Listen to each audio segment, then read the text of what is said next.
Olá pessoal, Elber do Coletivo Girassóis, com mais um bate-papo do dia. Estou aqui na casa da Lídia e do Léo. Boa tarde. Oi pessoal, queria dizer que todos os dias, às 4 da tarde, a gente toma café nessa casa. E eu sempre digo que minha casa é sempre uma casa aberta, né? Então hoje eu estou muito feliz, né, que vocês estão aqui. A mãe está ali por trás, né? Ela está, nesse instante, ela está ali querendo comer. Muito bem.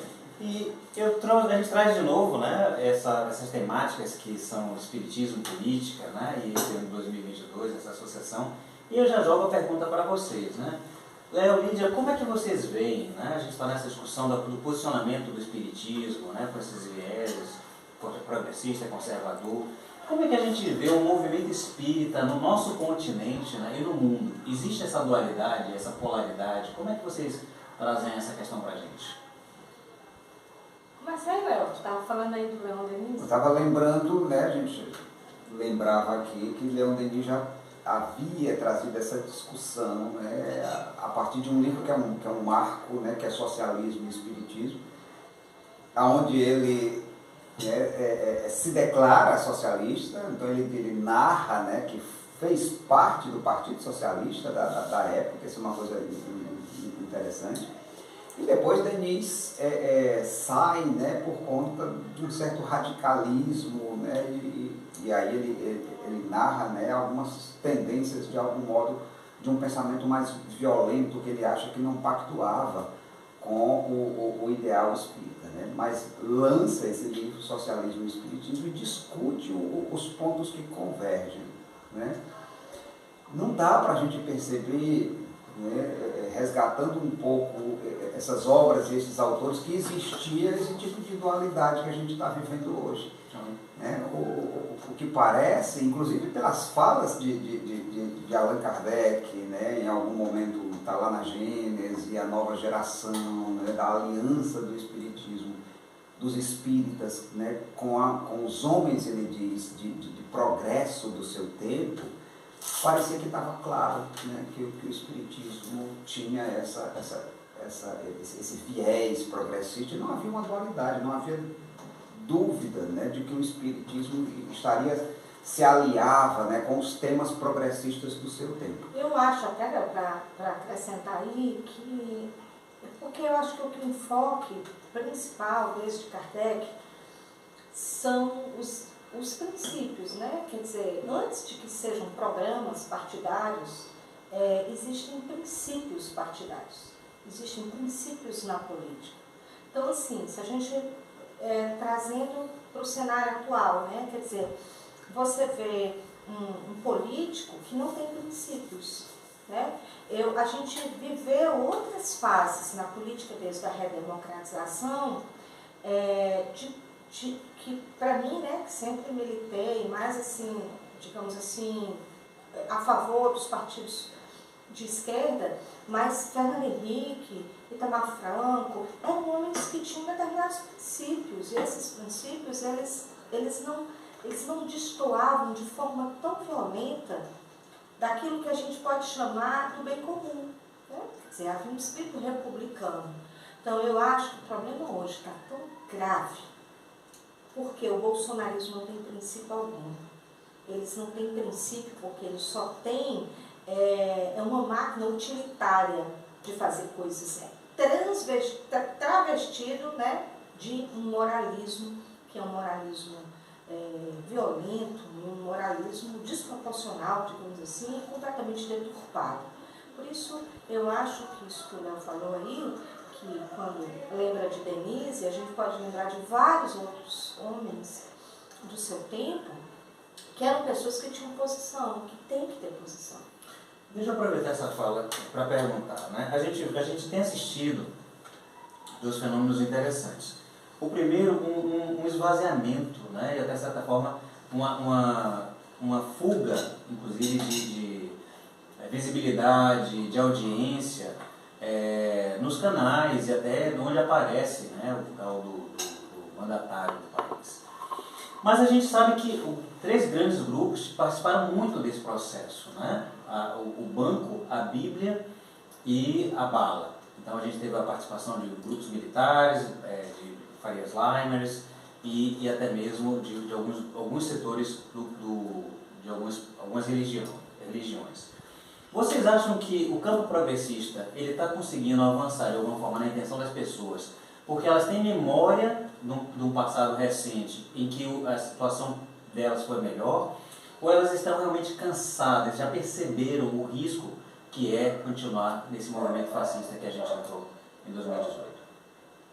Eu faço uma outra leitura, e aí numa perspectiva espírita reencarnacionista, de que a nova geração se levanta, né? Boa parte da nova geração se levanta, mesmo sem essa memória do passado, né? Se levanta, eu diria, por um impulso natural de progresso, né?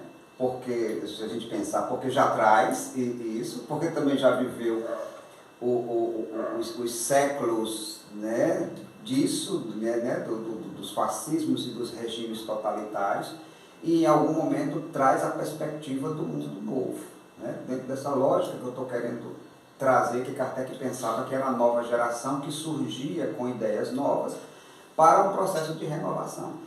Então eu acho que há esse levante de quem viveu isso no passado, quem era a nova geração do passado, né, e lutou, por exemplo, contra a ditadura, que viu a ditadura, que nesse instante diz, será que a gente vai voltar àquilo que a gente viveu antes? Então tem essa geração, né? E tem uma nova geração que não viveu isso, que eu digo que são exatamente os espíritos novos que se rebelam contra algo que está claro que é um pensamento focado na injustiça, no racismo, na misoginia, né? Então se levanta naturalmente contra um mundo, né? E uma visão de mundo que elas já não querem mais que faça parte do cenário terreno, né? da experiência terrena. Então eu acho que aí é essa também um olhar sobre a perspectiva espírita, né? Por exemplo, quando meu filho com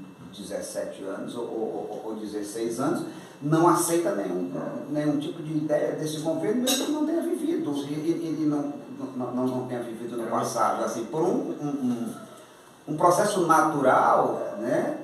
de progresso, de querer algo novo, né? no mundo, de implantar no mundo. Então eu também vejo dentro dessa perspectiva.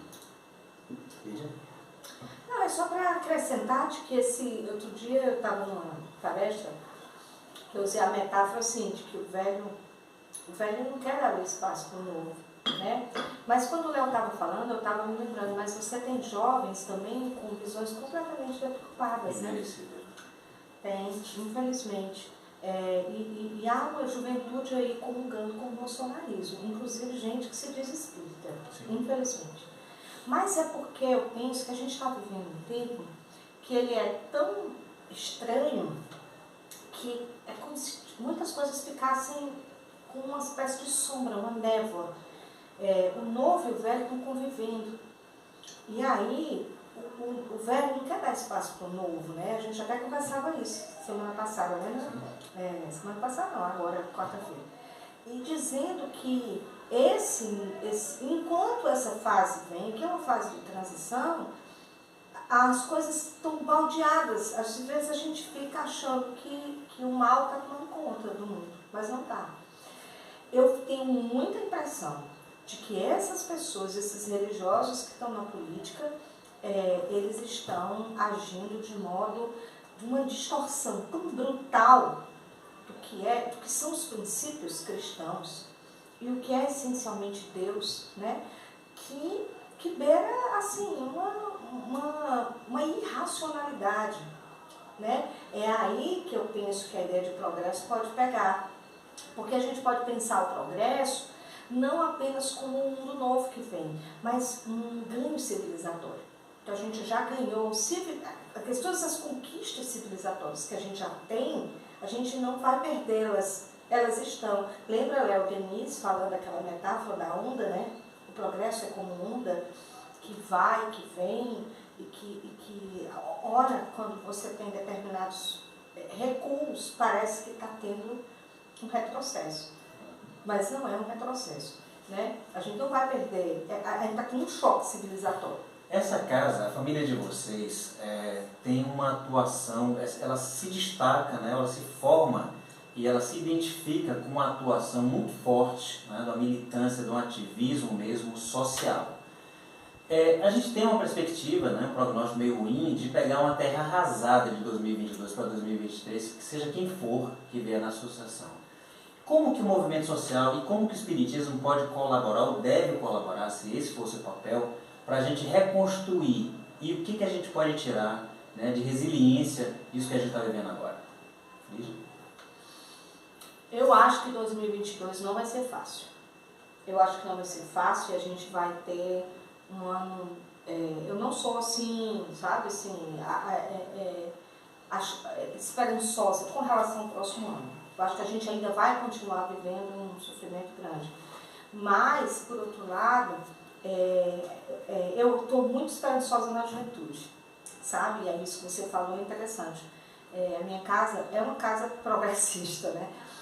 Mas eu lido muito com jovens, porque eu sou professora, e eu percebo os meninos mais novos, não os mais velhos, os mais novos, eles estão muito antenados, com uma visão de mundo muito, sabe, sensível aos temas da ecologia, aos temas da igualdade, da não discriminação e tudo. Então eu acredito na rapaziada, né?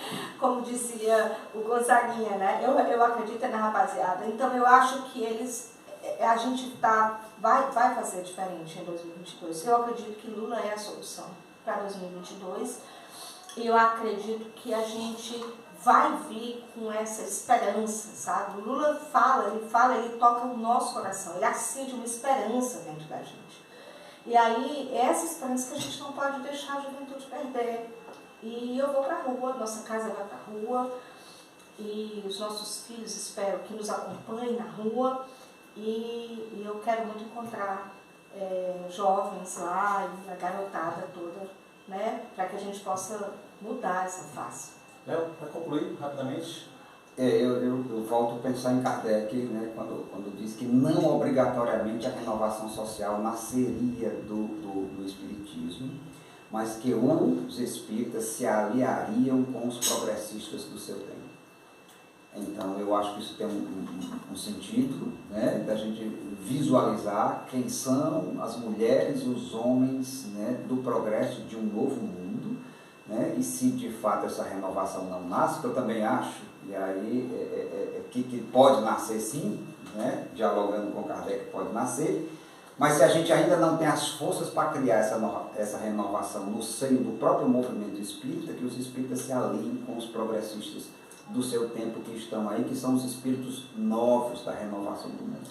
E esses espíritos eles têm lado, né? Eles têm um lado de um mundo novo, e o que a gente tem visto no cenário da política atual, né? E a representação de Bolsonaro é de um mundo velho, de um mundo que a gente achava que já tinha superado, né? E ele voltou à tona de novo. A gente não estava mais discutindo esses temas em nosso país achando que a gente tinha superado, e não tinha.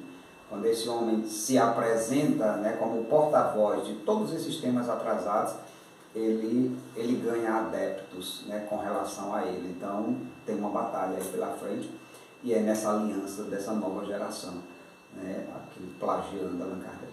Então, que seja ele não, fora Bolsonaro. Gente, fora Bolsonaro! Aqui é o nosso brinde de café. Muito bom. Obrigado pela presença de vocês. É isso aí, gente. Um abraço, até a próxima.